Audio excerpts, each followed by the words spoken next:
नमस्कार, आप देख रहे हैं बस्ती टाइम 24 और मैं हूं आपके साथ ज्योति पांडे। यहां हम आपको दिखाएंगे हर राज्य से जुड़ी महत्वपूर्ण और बड़ी खबरें। तो चलिए शुरुआत करते हैं कुछ खास खबरों से।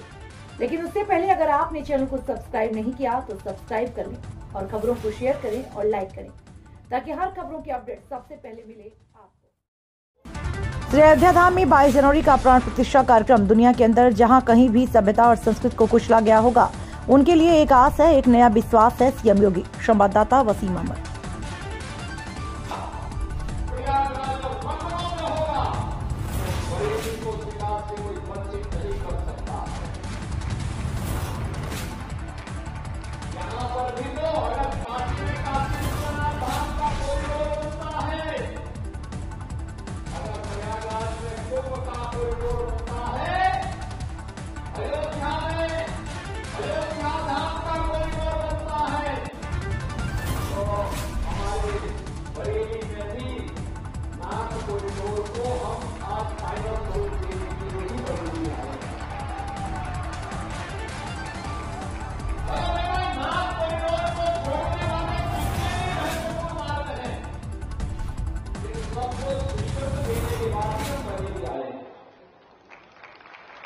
और अगली बार जब आएंगे तो सबका लोकार्पण करने जरूर आएंगे,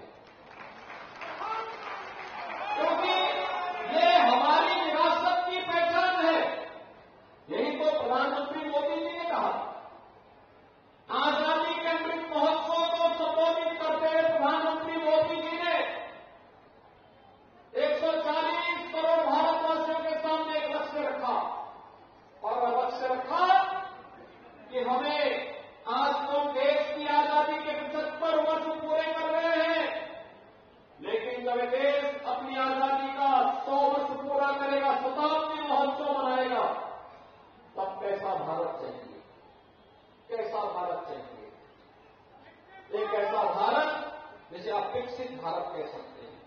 हर चेहरे पर खुशहाली हो, हर नौजवान के हाथों में रोजगार हो, हर किसान खुशहाल हो, हर बहन और बेटी अपने आप को सुरक्षित महसूस करे, हर व्यापारी अपने व्यापार के माध्यम से देश की प्रगति के मार्ग में मजबूती के साथ सहभागी बने।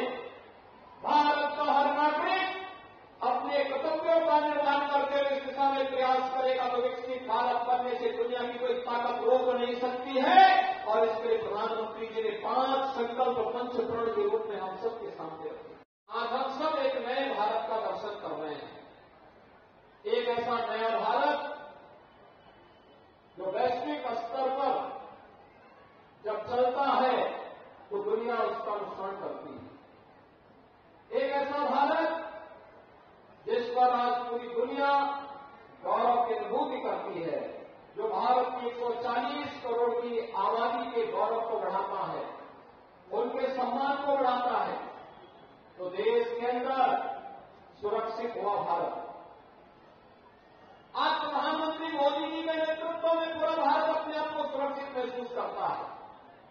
विकास की योजनाओं का लाभ बिना भेदभाव के और विकास की भी बड़ी बड़ी योजनाएं, हाईवे, रेलवे, अत्याधुनिक एयरपोर्ट, आईआईटी, आईआईएम, एम्स जैसे संस्थान आज भारत को नई पहचान दे रहे हैं। स्मार्ट सिटी की परियोजना हो या हर घर नल की परियोजना, आज तो विकास की इतनी सारी योजनाएं हैं कि जहां भारत के इस नए भारत के दर्शन करते हुए पूरी दुनिया इनसे विमुक्त है, वहीं गरीब कल्याणकारी योजनाओं के एक नए मानक इस नए भारत में स्थापित किए हैं। पहले रोजगार के नाम पर एक परिवार पूरे प्रदेश में जा जाकर के वसूली करके हमारे नौजवानों के भविष्य के साथ खिलवाड़ करता था और अंततः कोर्ट को नियुक्ति में स्टे देना होता था।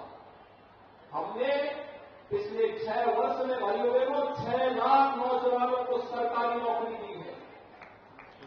1 करोड़ 75 लाख से अधिक नौजवानों को निजी क्षेत्र में नौकरी दी है। लाखों नौजवानों के लिए रोजगार दिए।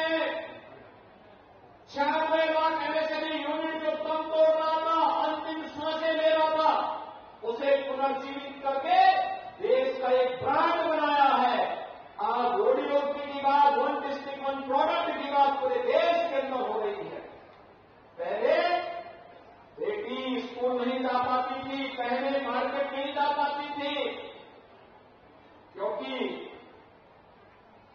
जिन लोगों की सरकारें थी वे उन शरारती तत्वों को प्रश्रय देते थे जो बहन और बेटी की सुरक्षा के लिए खतरा बने हुए थे। लेकिन आज उत्तर प्रदेश पुलिस उनके लिए खतरा बनी हुई है जो प्रदेश की पहचान के लिए खतरा बने। आज उनको गले में तख्ती लटका करके जाना होता है कि साहब एक बार जान वापस दो, बस आगे से कोई कुछ भी शरारत नहीं करेंगे। अयोध्या में 500 वर्षों के बाद जब 22 जनवरी को प्रधानमंत्री मोदी जी के कदमों से प्रोग्राम अयोध्या में अपने भव्य मंदिर में विराजमान होंगे तो देश ही नहीं पूरी दुनिया के अंदर जहां कहीं भी सनातन धर्मावलंबी रहता है उसको तो गौरव होगी ही, उसके चेहरे पर एक खुशहाली तो होगी। मेरा यह मानना है 22 जनवरी का कार्यक्रम दुनिया के अंदर जहां कहीं भी सभ्यता और संस्कृति को कुचला गया होगा उनमें एक आस है, उनके लिए एक नया विश्वास है 22 जनवरी का कार्यक्रम। और 22 जनवरी का प्राण प्रतिष्ठा का यह महोत्सव हम सब अपने तरीके से कार्यक्रम प्रारंभ करें। 14 जनवरी से लेके 20 जनवरी तक, 21 जनवरी तक हमारा एक ही कार्यक्रम होना चाहिए, स्वच्छता का कार्यक्रम। अपने गांव में, अपने नगर में, अपने वार्ड में, अपने मोहल्ले में स्वच्छता के कार्यक्रम को जुड़ना। प्लास्टिक फ्री, कहीं कूड़ा कचरा नहीं होना चाहिए। जैसे दीपावली के पहले आप अपने घरों की सफाई करते हैं, अपने नगर में सफाई करिए। आज प्रभु अयोध्या में विराजमान हो रहे हैं, कल मेरे घर में, मेरे गांव में, मेरे नगर में विराजमान होंगे। इस दृष्टि से सफाई की तैयारी करना, स्वच्छता के लक्ष्य को प्राप्त करना हमारा प्रयास होना चाहिए। 14 से स्वच्छता अभियान, 16 जनवरी से हर देव मंदिर में राम नाम संकीर्तन अखंड रामायण के पाठ की तैयारी करिए, गांव-गांव में रामलीलाओं का मंचन करिए। और 22 के कार्यक्रम को स्क्रीन लगा करके लाइव देखिए। 22 को सार्वजनिक अवकाश होगा और सार्वजनिक अवकाश के दिन भाइयों बहनों उस दिन स्क्रीन लगा करके वहां के कार्यक्रम को देखो। उस दिन अपने अपने गांव में, अपने अपने नगर में भंडारा का आयोजन करो और सायकाल घर में भी, मंदिरों में भी, सार्वजनिक स्थानों पर भी दीपोत्सव के दीपों के माध्यम से एक बार नए भारत की नई दीपावली मना करके राष्ट्रीय पर्व के रूप में हम लोग 22 जनवरी के कार्यक्रम के साथ जुड़ेंगे तो आने वाली पीढ़ियों के लिए एक नई प्रेरणा होगी और नया भारत प्रधानमंत्री मोदी जी के नेतृत्व में अपने दम पर भारत को दुनिया की सबसे बड़ी ताकत के रूप में स्थापित करेगा। इस विश्वास के साथ आप सबको 3400 से अधिक करोड़ रुपए की इन परियोजनाओं के लिए मैं हृदय से बधाई देता हूं।